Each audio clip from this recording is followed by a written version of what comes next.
Hayatımın ışığı geldi, küçük elinde dünya.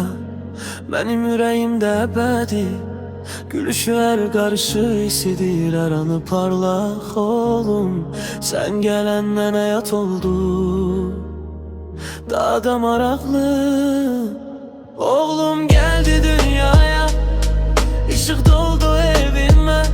Her adımıyla hoşbehtlik geldi gönlüme. Gülüşü sessiz sığınacak, yüreğimde iz koydu.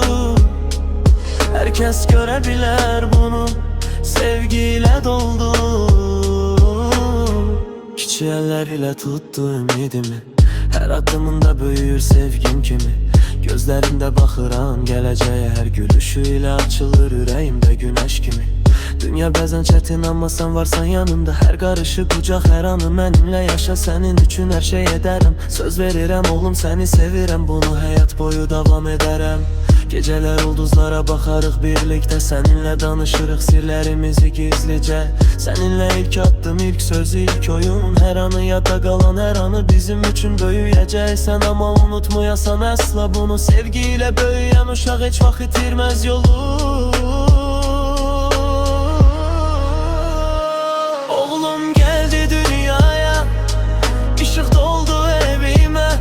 Her adımıyla hoşbehtlik geldi gönlümde. Gülüşü sessiz sığınacak, yüreğimde iz koydu. Herkes görebilir bunu, sevgiyle doldu.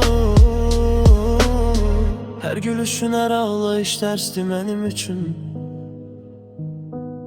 Seni korumak, yanında olmak en büyük uğurum.